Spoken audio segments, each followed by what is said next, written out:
پیارے بچوں، آج میں آپ کو ایک بہت مزیدار اور سبق آموز کہانی سنانے جا رہا ہوں۔ کسی جنگل میں ایک شیر اور لومڑی رہتے تھے۔ ان سے سارے جانور بہت تنگ تھے کیونکہ وہ چوریاں بہت کرتے تھے۔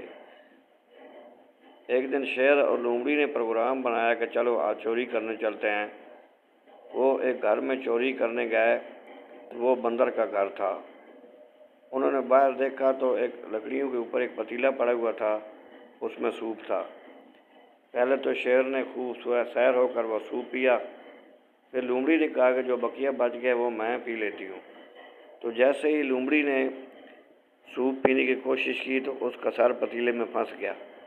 اس نے بڑی کوشش کی لیکن اس کا سر باہر نہ نکل سکا۔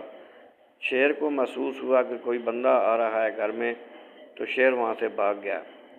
اب جب بندر نے دیکھا کہ لومڑی کا سر پھنس گیا ہے تو وہ لومڑی کو پکڑ کر بھالو کے پاس لے گیا۔ بھالو نے کہا اس کی سزا یہ ہے کہ اس کو یہاں باندھ دو۔ اب وہ لومڑی کو باندھ کر بھالو چلا گیا۔ بھالو اور بندر چلے گئے۔ اب شیر یہ سارا معاملہ چھپ چھپ کر دیکھ رہا تھا۔ جب شیر نے دیکھا کہ وہ سارے چلے گئے ہیں تو وہ بھی سارے معاملات دیکھ رہا تھا۔ تو لومڑی نے جب دیکھا کہ سارے چلے گئے ہیں تو اس نے شیر کو کہا کہ میرے پاس آ جاؤ۔ بھالو اور بندر مجھے کچھ نہیں کہیں گے، بلکہ انہوں نے مجھے انعام دینے کا کہا ہے۔ میں نے ان سے کہا ہے کہ میں تو یہاں چوری کرنے نہیں آئی تھی، بلکہ میں تو ایک چور پکڑنے آئی تھی، اس لیے انہوں نے کہا ہے کہ وہ مجھے ہرن انعام میں دیں گے، لہٰذا تم یہاں میرے پاس آ کے بیٹھ جاؤ۔ شیر بہت خوش ہوا۔ شیر نے کہا ہاں، ہرن تو میرا پسندیدہ شکار ہے، تو آج میں ہرن لے کر ہی جاؤں گا۔ لومڑی نے کہا تم اس طرح کرو، تم یہاں میری جگہ بیٹھ جاؤ، وہ ہرن لے کر آ جاتے ہیں، پھر تم لے کر آ جانا۔ اب شیر نے لومڑی کی رسیاں کھول دیں اور لومڑی کی جگہ خود بیٹھ گیا۔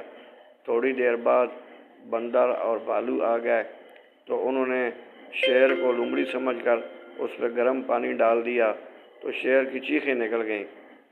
اب اس سے ایک سبق یہ حاصل ہوتا ہے بچوں کہ ہمیں چوری نہیں کرنی چاہیے، بلکہ ایسے کاموں سے بچنا چاہیے۔ مورال اور لالچ میں نہیں آنا چاہیے، لالچ بہت بری بلا ہے۔